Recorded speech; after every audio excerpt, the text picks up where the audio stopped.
Hey guys, I just wanted to review Sonic and the Secret Rings. This is probably maybe the last Sonic game I'm going to be reviewing for a while. This was kind of like, for me at least, this was the last Sonic game, even after '06, that I actually really liked. I thought it was actually really good, if not decent. Some of the songs in this game, as we kind of already know, the salvaging of Sonic's franchise has been through its music, are actually pretty good. The final stage, Awakening Float, is one of my favorite songs. It's so good, such a good build up. And the main theme, of course, is also pretty good. Seven Rings in Hand. How is the game itself, though, of course? I mean, it's not actually bad. This was a 2007 game made for the Wii, and taking full advantage of the motion controls in a very odd and novel way. Not exactly good, I would say, but they did do it. So, unlike every other Sonic game, it's very strange where you basically hold the controller sideways and you push forward to dash and it'll boost Sonic, and then you press 1 and 2 to jump and slide. And you actually turn the control stick left and right to actually make Sonic turn. So it's a pretty odd and novel concept, but it doesn't totally, fail or anything. And also, when you're in the air and you push forward, that'll do a dash attack. The homing in is actually pretty decent in this game. It works really well. I've never felt frustrated or, disturbed. You also collect these red spheres to boost your boost power. Sonic in this game has this red kind of energy boost thing that he uses, and he does that for when he needs to kind of go fast. There are definitely some the opening cutscene where it shows this, and again, the opening cutscenes for this game are really great. I actually recall I actually got all gold medals in this game. There's also this weird thing where you have 4 different rings that you actually equip. And, the whole, I mean, maybe I should have started back, but the whole game is based around this new style of game called the Sonic Storybook series. So they choose a piece of mythology and they kind of implement Sonic into that. So similar to what they're doing with Sonic Riders and the Babylonian mythology, they chose the Arabian world and, 1001 Nights, and they kind of put Sonic in this universe, usually just as himself, and then all the other characters show up as, different characters from mythology. So you'll have someone like, Eggman be a merchant, and Tails will be some kind of market seller or something. In the Black Knight, Sir Lancelot, I believe, is Shadow the Hedgehog. So it's a really fun thing. So the basic premise of the story is that Sonic ends up in this, mystery world, and there is a good genie and an evil genie, and the bad one is called Eraser Jin. And well, I think a Jin is slightly different than a genie. It's like a desert demon, basically. And so he basically has this giant. I've never seen a weapon like it before in any other game I've played. Honestly, it's like a giant pocket knife, I guess, is the only way I can describe it, that he brings out of his sheath. And so this is kind of his style of weapon that he uses. And so basically he wants to control, the secret rings of power and, take over the world and blah, blah, blah. And so like I was saying, so you have 4 different rings that you use to basically equip Sonic. So it has kind of an RPG element to it. And each one of these rings has different stats that you get, for completing levels and going through the game.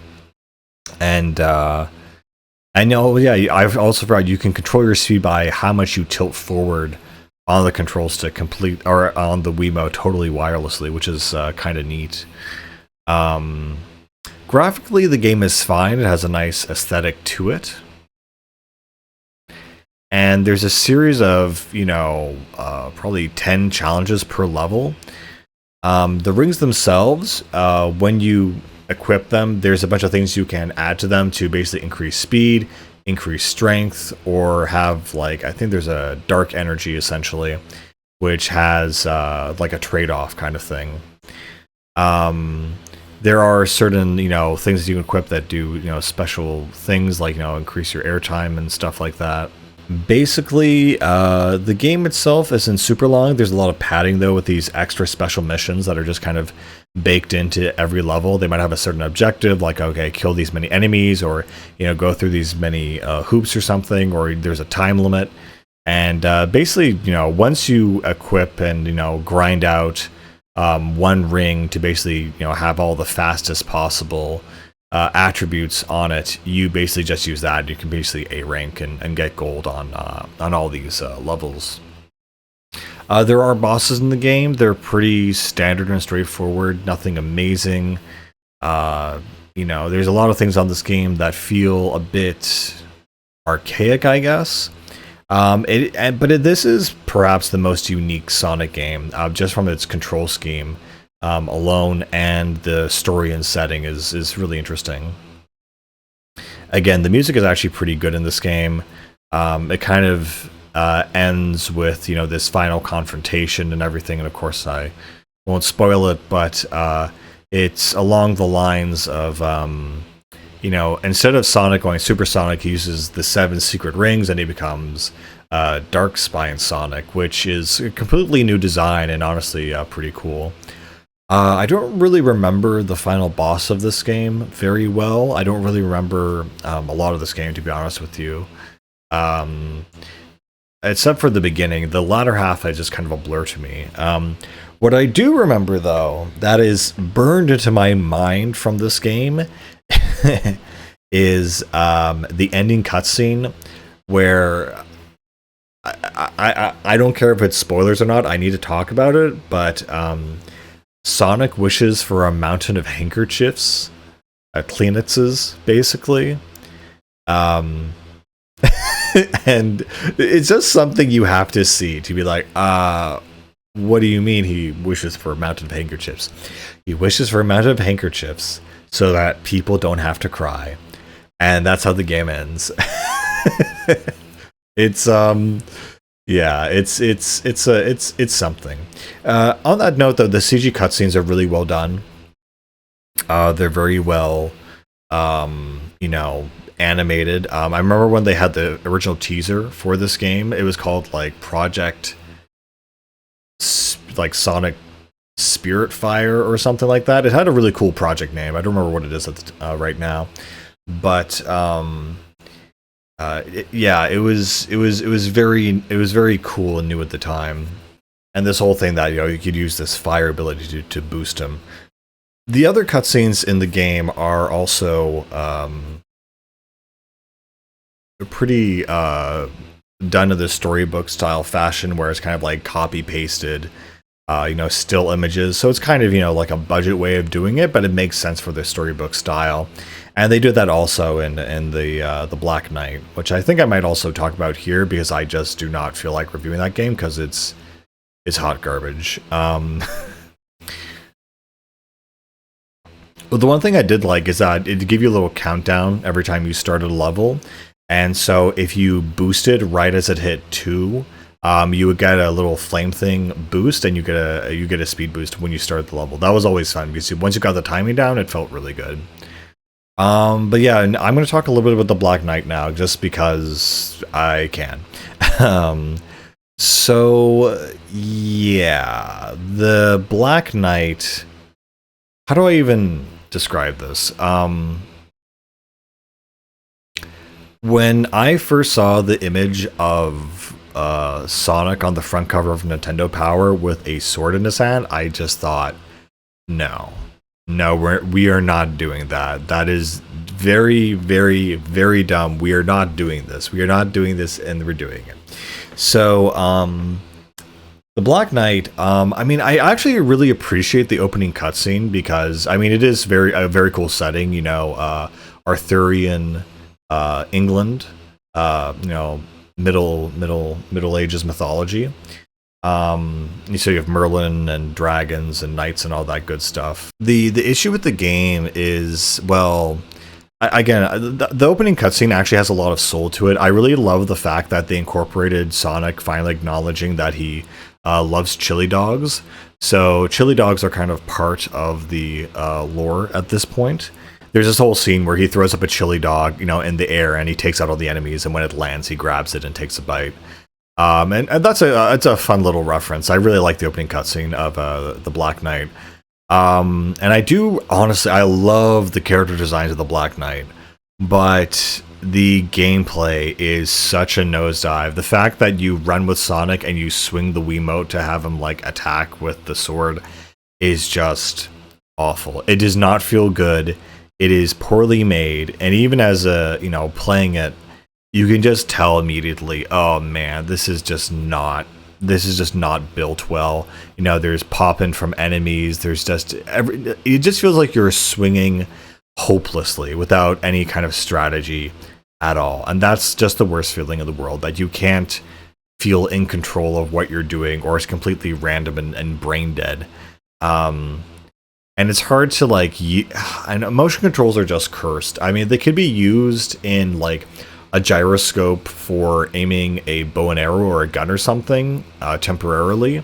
Or honestly, I thought third-person shooters make a lot of sense, especially on the Wii. But outside of that application, it should not be used for other things. And so, I mean, to the credit of the developers who did go on the Wii, there were a lot of very experimental, cool things that if we ever have a motion controller, sensitive system again, it'd be interesting to apply the lessons learned from that generation. Not that they ever would. I don't think game developers would be that smart. I don't know, but for indie developers, maybe they could at least look at that. So the Black Knight in general, yeah, the gameplay is just like, it bogs down so much. It sucks. It's so bad. The music itself is okay. The main theme is pretty good. It's it's all right. It's okay, but it's pretty much the only good song in the game, and that really is a huge issue. You have good character designs, you have okay music, you have really bad gameplay, and just ultimately the whole package is, I finished it, but I didn't feel really great about finishing it. I kind of felt like, wow, I don't want to play another one of whatever the heck that was. And of course, sadly, that was, I think, the last game in the Storybook series, as it was called.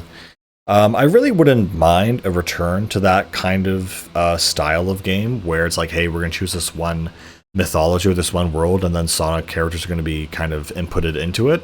I think it's a really smart idea. Just because the Sonic characters are so iconic, it would make sense for them to exist in that style, or in that way. Again, the final battle of the Black Knight, gosh, I actually don't really remember it. I just do remember the cutscene for Sonic going Super Knight Sonic is honestly extremely cool.